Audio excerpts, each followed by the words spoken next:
Hello बच्चों, कैसे हो आप सब। ट्रिपल एस कोचिंग सेंटर में आप सबका स्वागत है। मैं राज सर। जैसा कि आपका क्लास 10th की वीडियो मैंने साइंस की स्टार्ट की है, अभी 2 पार्ट इसका हम पढ़ चुके हैं। तीसरा पार्ट यहाँ मैं आपको पढ़ाने वाला हूँ आज। थर्ड चैप्टर था आपका मेटल एंड नॉन मेटल, इसके बाकी के 2 पार्ट हमने पढ़ लिया है, आप जाके वीडियो देख सकते हैं वहाँ से। थर्ड पार्ट है इसका अकरेंस ऑफ मेटल, एक टॉपिक है, इसको हम पढ़ेंगे। इस चैप्टर में हम ये पूरा टॉपिक को कवर करेंगे, ठीक है। अकरेंस ऑफ मेटर में देखिए, जैसे हमने उसमें पढ़ा था, पीछे वाले वीडियो में आप देखेंगे रिएक्टिविटी सीरीज पढ़ा था। रिएक्टिविटी सीरीज में क्या था कि कौन सा सबसे ज़्यादा रिएक्टिव है, कौन सा कम रिएक्टिव है, कौन सा एकदम बहुत ही ना के बराबर रिएक्टिव है, ठीक है।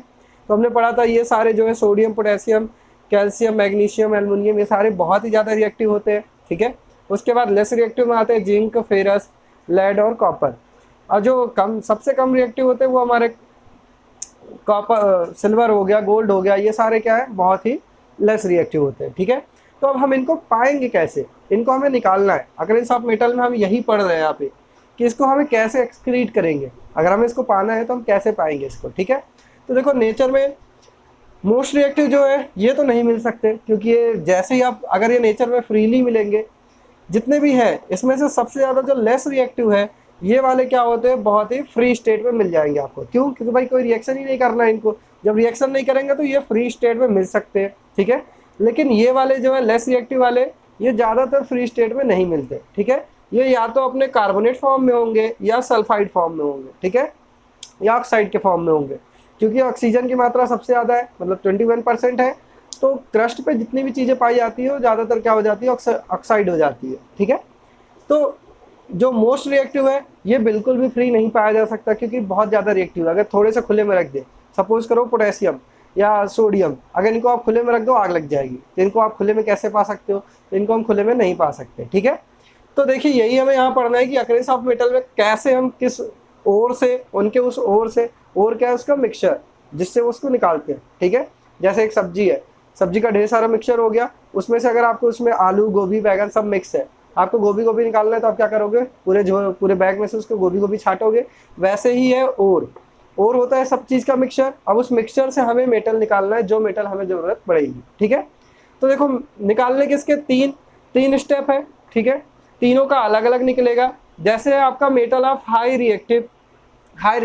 रिएक्टिव, जो सबसे ऊपर है हमारे रिएक्टिविटी सीरीज में, तो इनको हम कैसे निकालते हैं, इनको डायरेक्ट नहीं निकालते। ये छोटा सा आपका चार्ट है, इसी चार्ट से आपको पूरा अकरेंस समझ में आ जाएगा कैसे हम एक्सक्रीट करते हैं, ठीक है।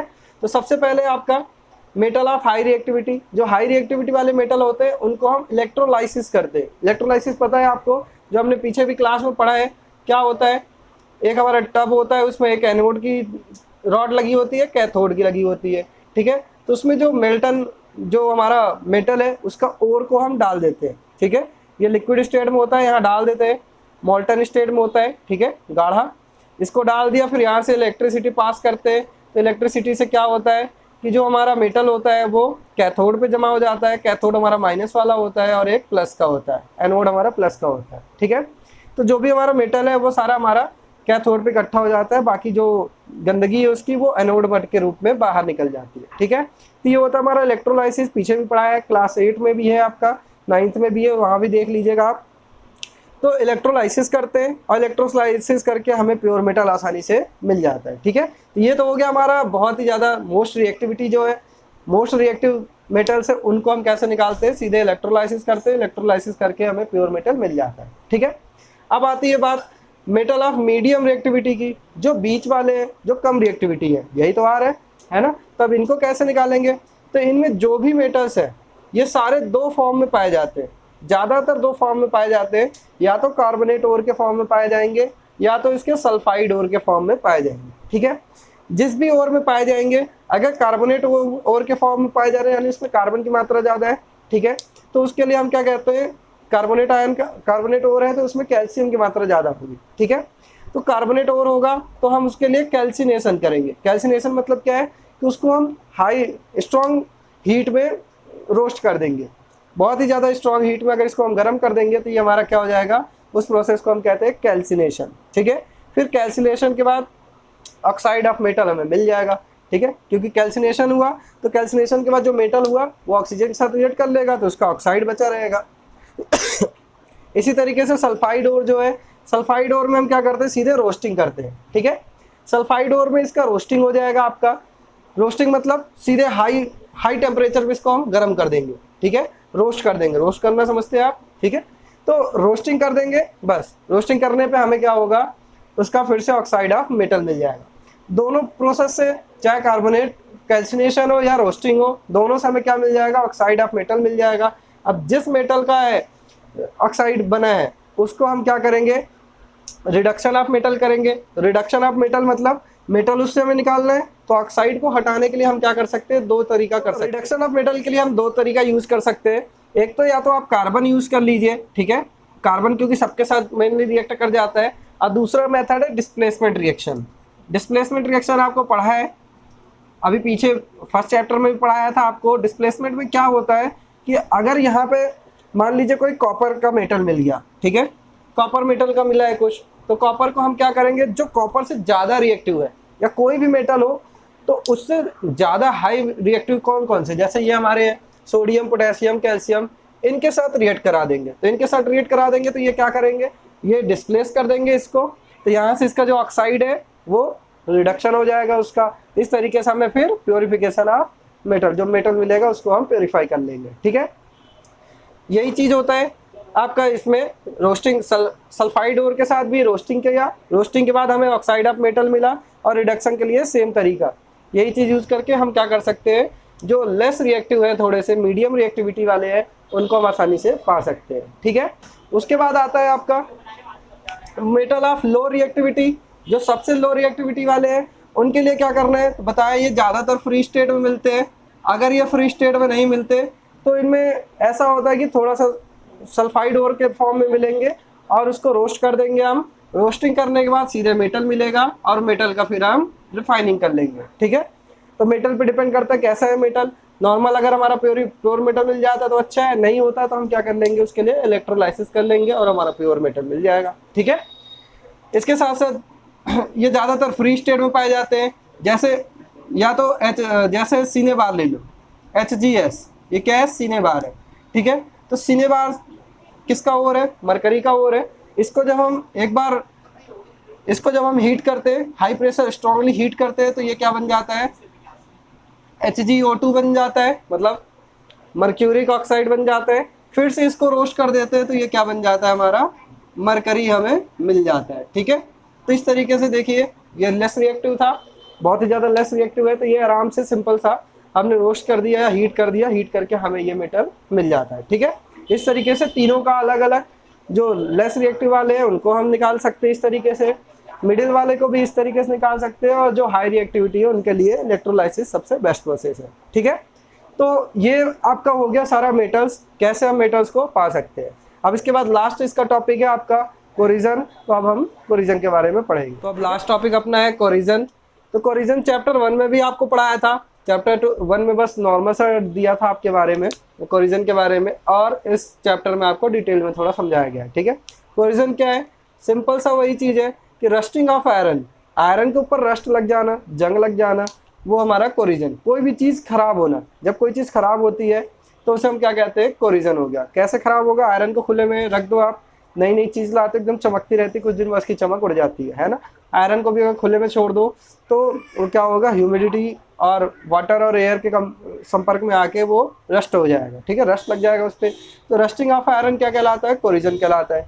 या कभी आप देखो ब्लैकिश ऑन सिल्वर आर्टिकल, कोई भी सिल्वर की अगर चांदी की आपने अंगूठी वगैरह पहनी और काम उम करती है मम्मी वगैरह, देखिए आप, तो क्या हो जाता है उसमें साइड में ब्लैकिश आ जाता है, काला काला धब्बा पड़ जाता है, ठीक है। तो वो भी हमारा क्या है, कोरिजन ही कहलाता है। उसके बाद green coating on copper vessels, कभी कोई कॉपर का बर्तन ले लो, उसे आप खुले में रख दीजिए, तो उसमें आप कुछ दिन बाद देखेंगे उसमें ग्रीन कोटिंग पड़ जाएगी, ठीक है, ग्रीन कलर के पैचेस पड़ जाएंगे, तो वो भी क्या कहलाता है, हमारा कोरिजन ही कहलाता है, ठीक है। तो ये हो गया सिंपल सा कोरिजन। आपका क्या है कि कोई भी चीज़ खराब होना कोरिजन कहलाता है। अब कोई चीज़ खराब होगा तो उससे नुकसान होगा, नुकसान की भरपाई करने के लिए हमें क्या करना पड़ेगा, उस पर मेंटेनेंस पे ध्यान देना पड़ेगा। तो जैसे अगर आपने कोई लोहे का पुल बना दिया, लोहे का पुल बना दिया तो लोहे में रस्ट लगेगा, पता ही है, क्योंकि पुल तो खुले में, बंद में तो रहेगा नहीं। तो अब हमें क्या करना पड़ेगा, इसको बचाना पड़ेगा कोरिजन से। तो कोरिजन के बचाने के लिए बहुत सारे मेथड है। तो देखिए प्रिवेंशन फ्रॉम कोरिजन के लिए हमारे पास कई सारे मेथड है। सिंपल सा है कि पहले हम या तो ऑयल यूज़ कर लें, पेंट कर दें उसको, ग्रीस लगा दें वगैरह वगैरह, ऐसे सारी चीज़ें करके हम कर सकते हैं। लेकिन ये छोटे मोटी चीज़ों में हो सकते हैं, जैसे आप देखेंगे दुकान की शटरों में ग्रीस लगता है, घर की रेलिंग वगैरह हो तो इसको पेंट कर देते हैं हम। और कोई चीज़ अगर नहीं चल रहा होता, मशीन वगैरह नहीं चल रहा होता, तो उसमें हम थोड़ा सा ऑयल डाल देते हैं, ठीक है। तो ये हो गया सिंपल छोटे मोटे चीज़ों के लिए। लेकिन अगर मान लीजिए कोई बड़ी चीज़ है, जैसे लोहे वगैरह है जो पुल वगैरह में लगेंगे, तो उसको हम कैसे करेंगे, तो उसमें क्या करते हैं हम गैल्वेनाइजेशन कर देते हैं। उसके लिए गैल्वेनाइजेशन क्या होता है, कुछ नहीं, एक सिंपल सा उस पर जो भी आयरन होगा या सिल्वर होगा, कोई भी मेटल है, उस पर जिंक की एक थिन लेयर लगा देंगे। तो उस पर एक जिंक की थिन लेयर चढ़ जाएगी, तो वो क्या हो जाएगा, गैल्वेनाइजेशन हो जाएगा। और गैल्वेनाइजेशन होने के बाद वो प्रिवेंट हो जाएगा कोलिजन से, फिर वो हमारा जल्दी ख़राब नहीं होगा, ठीक है। तो ये भी अच्छा मेथड है। और इसके बाद सबसे सिंपल मेथड है हमारा एलॉइंग। एलॉइंग मीन्स क्या है, उसके एलॉय बना लीजिए। आप मेटल को डायरेक्ट मत यूज़ करिए, जैसे लोहा है तो लोहे को मत यूज़ करिए। जैसे पहले देखिए आप ग्रिल में या सीढ़ी वगैरह को पकड़ने के लिए हमें लोहे की साइड में लगी होती थी ग्रिल, तो उसमें क्या होता था, हमें खर्चा लगता था, हर साल पेंट करने की जरूरत पड़ती थी, मुर्चा लग जाता था, है जंग वगैरह, रस्टिंग वगैरह हो जाती थी। तो उसकी जगह आप क्या यूज़ करते हैं, अब हम एल्युमिनियम की छड़ वगैरह यूज़ करते हैं। देखिए कहीं पे भी एल्युमिनियम की ग्रिल वगैरह हो जाती है, तो वो क्या करता है, हमारा प्रिवेंट करता है। अब वो एल्युमिनियम बना कैसे है, उसको एलॉय यूज़ करते हैं वहाँ पे, डायरेक्ट मेटल ना यूज़ करके एलॉय यूज़ करें। अब एलॉय क्या है, एलॉय क्लास 8 में भी है, 9th में भी है, कि कोई भी दो मेटल हो, उनको मिला के हम एक नया मेटल तैयार कर लें, ठीक है, या एक मेटल और एक नॉन मेटल, उनको मिला के एक नया मेटल तैयार कर लें। अब वो नया मेटल कैसा होगा, हम बना रहे तो हम अपने हिसाब से बनाएंगे, अपनी सुविधाजनक के हिसाब से, कि जिससे हमें उसमें ही सारा गुण हो जाए। जैसे कि अगर हमें रेलिंग वगैरह के लिए बनाना है, तो हम ऐसा मेटल बनाएंगे, ऐसे दो मेटल या नॉन मेटल को मिलाएंगे, जिससे कि हमें उसे पेंट करने की जरूरत ना पड़े, जल्दी कोरीट ना हो, ठीक है। तो वो हमारे ऊपर डिपेंड करता है। तो ऐसे अलॉय में जैसे ब्रास है, ब्रॉन्ज है, ये बहुत सारे अलॉय हैं। आजकल अलॉय ही ज़्यादा यूज हो रहा है। क्यों, क्योंकि अलॉय हमारे लिए फ्यूचर के लिए बहुत ही ज़्यादा अच्छे, कम उसमें पैसा खर्च लगेगा और उनको मेंटेनेंस की भी कम जरूरत पड़ती है, ठीक है। तो ये हो गया आपका प्रिवेंशन फ्रॉम कोलिजन। इस तरीके से आपका पूरा चैप्टर, ये 3rd chapter metal and non metal complete होता है। इसके आगे का हम अगला चैप्टर 4th चैप्टर लाएंगे, बहुत ही जल्द आपकी वीडियो आएगी।